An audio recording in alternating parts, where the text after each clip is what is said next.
to work with somebody when their developmental or trauma issues were pre-verbal.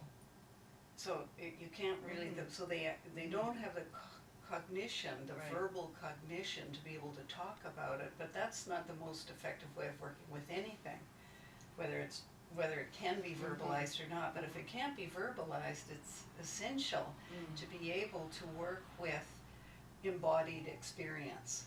And so to be paying attention to the nonverbal expression, because if the person had an experience before they were able to verbalize it and it didn't get verbalized, it's not going to come up in their thoughts in a verbal way, but it'll show up in their embodied experience.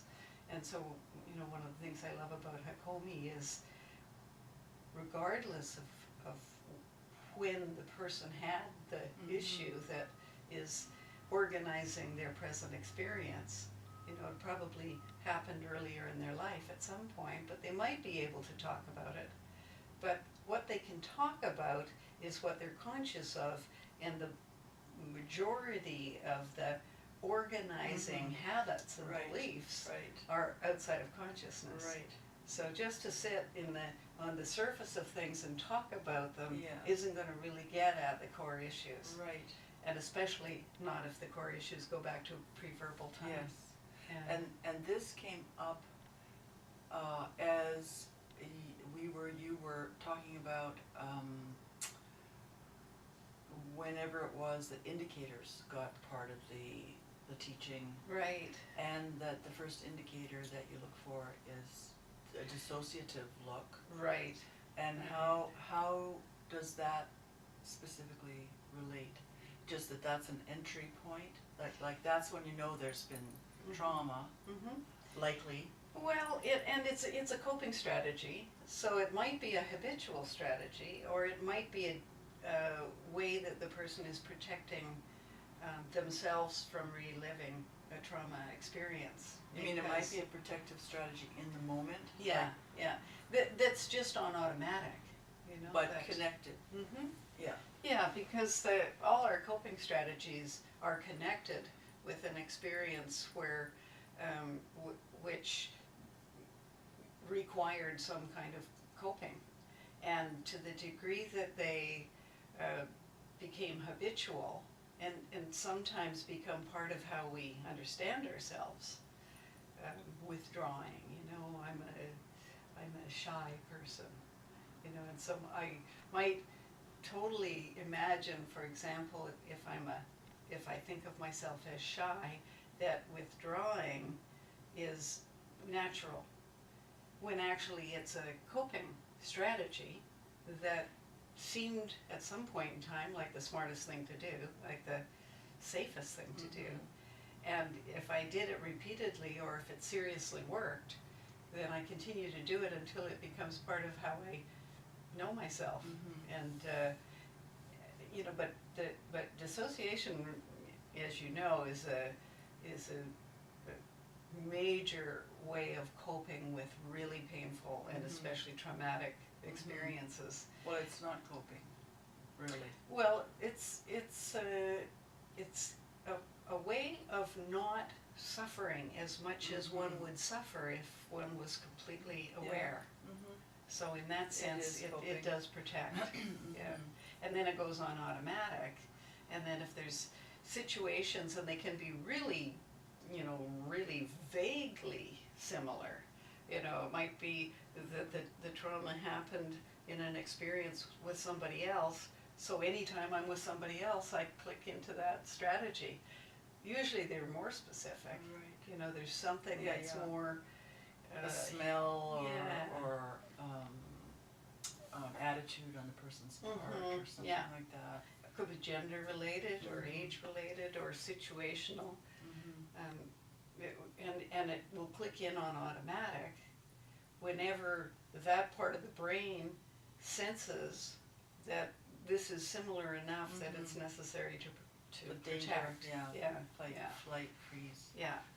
And the way Hakomi works, with having someone become mindful, you know, which is awake to present moment experience, it isn't possible to use that method if somebody's dissociated. It's a direct contradiction to that. So dissociation, tracking for dissociation is essential to know, first of all, that the person is protecting that way, and there's possibly unresolved trauma, and that it's impossible to have them be mindful of present experience when they're dissociated. It's also impossible to have the kind of relationship we need to be able to work together, because it's a collaboration. It feels like the first task we have as therapists in terms of paying attention to the client, I think the first thing we want to do is be inspired by them and even imagine something about them that seems like strengths and resources and something inspiring. The upside. The upside of who they are, that which comes in the awesomeness of who they are in a way. See that first. That's the first task. And the next is to be tracking for what Porges would call social engagement. And the ability of the person to stay in relationship with us. Because this field between us is where we're going to do some work. And if that isn't in place, it doesn't matter how skillful the method you're using or techniques are, this is the field where it's got to happen.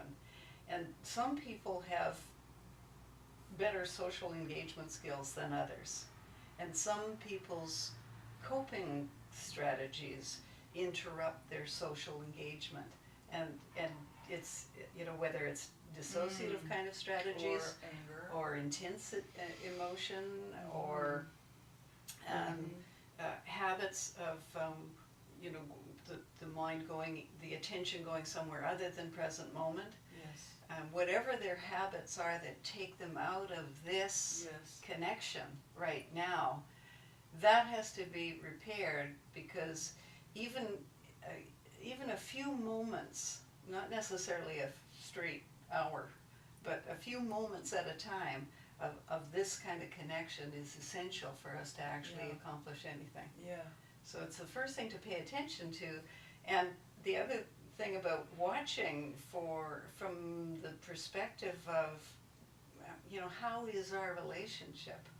I mean, it requires that I also don't get distracted or reactive or bored or anything. I have to how do I stay radically present with the person? So at least I'm keeping up my part of this social engagement.